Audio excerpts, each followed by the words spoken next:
Hi అందరికీ ముందుగా happy Shivaratri. మేమైతే ఇంట్లో సింపుల్గా పూజ చేసుకుంటాం.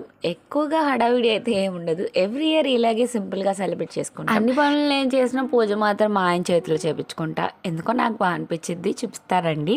పూజ అయితే స్టార్ట్ చేశారు మా హస్బెండ్. ప్రసాదాలు అయితే ఎక్కువగా అయితే నేనేం వండుకోలేదు. పాలన్నము పులిహార మాత్రమే వండాను. ఇంకా అట్టుపళ్ళు పువ్వులు ఇచ్చి కొంచెం పూజ చేసే అని చెప్పి నేనైతే పక్క నించున్నా. ఏ పండగ అయినా మా హస్బెండ్ ఉన్నారంటే ఖచ్చితంగా మా హస్బెండ్ చేతిలోనే పూజ చేపిస్తాను నేను. ఎందుకో నాకు నచ్చిద్ది ఆయన చేతిలో చేపిస్తేనే, అందుకే చేయించుకుంటా. ఆయన లేరు, డ్యూటీకి వెళ్ళారంటే నేను చేసుకుంటా. పూజ అయితే చాలా బాగా జరిగింది. కొంచెం సేపు రెస్ట్ తీసుకొని ఫోన్ చేసి కృష్ణానదికి అయితే బయలుదేరాము. మేము ఎవ్రీ ఇయర్ ఖచ్చితంగా కృష్ణానదికి స్నానాలకి అయితే వెళ్తాము. వేరే ఊర్లో ఎలా ఉంటుందో తెలియదు, కానీ మా ఊర్లో అయితే ఖచ్చితంగా మేము కృష్ణకైతే స్నానానికి అయితే వెళ్తాము. ఇంట్లో పూజ చేసుకున్న తర్వాత వండుకున్న ప్రసాదాలన్నీ ప్యాక్ చేసుకొని కృష్ణానదికి వెళ్ళిపోతాం. మేము చిన్నప్పటి నుంచి, నేనైతే చిన్నప్పుడు వెయిట్ చేసేదాన్ని ఎప్పుడు శివరాత్రి వస్తుందా, ఎప్పుడు కిష్టకి వెళ్ళి స్నానం చేస్తామా అని. ఇప్పుడు మా దేవంశ్ కాడికి చేయించడమే సరిపోతుంది. వాడేమో అస్సలు ఆగట్లేదు, నీళ్ళు చూస్తే అస్సలు ఆగడు. వాళ్ళ నాన్నకేమో భయం. పాపం మా ఆయనకి పట్టుకోవడమే సరిపోతుంది వాడిని. ఇంకా ప్రసాదాలు అవన్నీ తినేసి కాసేపు అలా కూర్చున్నాము. అక్కడ బండ్లు తిరుగుతున్నాయని మా దేవంశ్ కాని పట్టుకున్నానని అరిచాడు నా మీద. వాడు నా మీద అరుస్తామని ఒక్కటేసా మెల్లిగే వేసాలండి.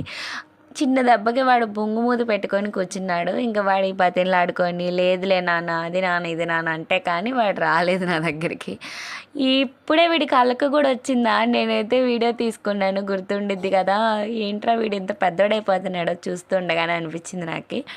మేము వెళ్ళిన ఘాట్లో అయితే శివుడి గుడి ఉంటుంది. అక్కడ మనం వాటర్తో అభిషేకం చేసుకోవచ్చు. పైప్ ఉంటుంది, మనకి చిన్న బిందెలు ఇస్తారు.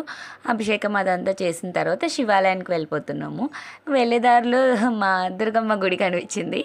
మా దుర్గ గుడి అనుకొని మా హస్బెండ్ నేను మాట్లాడుకుంటుంటే నాకు కూడా అవును కదా, విజయవాడలో ఉన్న వాళ్ళకి మా విజయవాడ మా దుర్గుడి అనిపిస్తుంది అని చెప్పి అనుకుంటూ ఉన్నాము. ఎంతమందికి మా విజయవాడ మా దుర్గుడి అనిపిస్తుంది అనిపించిన వాళ్ళందరూ కామెంట్ చేయండి. మాకు దుర్గుడికి దగ్గరలో పాత శివాలయం అని ఉంటుంది, అక్కడ శివాలయానికి వచ్చాము. ఈ శివాలయం అయితే చాలా గుళ్ళు ఉంటాయి, చాలా బాగుంటుంది. ఇక్కడ జనాలు ఫుల్ ఉంటారు కూడా శివరాత్రి రోజు. అయినా కానీ మేమైతే ఏదైనా కానీ వాళ్ళు దర్శనం చేసుకొని వెళ్ళాలని చెప్పి ఫిక్స్ అయ్యే వెళ్ళిపోయాము. మేము వెళ్ళిన టైం చాలా బాగుండడం అనుకుంటే, జనాలు తక్కువ ఉన్నారు, దర్శనం కూడా చాలా త్వరగా అయిపోయింది. గుడి పైకి వెళ్తున్నారు చాలామంది చూద్దామని. ఇంకా మేము కూడా అలా వెళ్ళాము. వ్యూ అయితే చాలా బాగుంది. ఇంతవరకు చూసారంటే నచ్చే ఉంటుంది. నా వీడియోస్ మీకు నచ్చితే ఖచ్చితంగా సబ్స్క్రైబ్ చేసుకోండి. అప్పుడే నా వీడియోస్ మీకు వస్తుంది, మీరు చూడగలరు. బాయ్.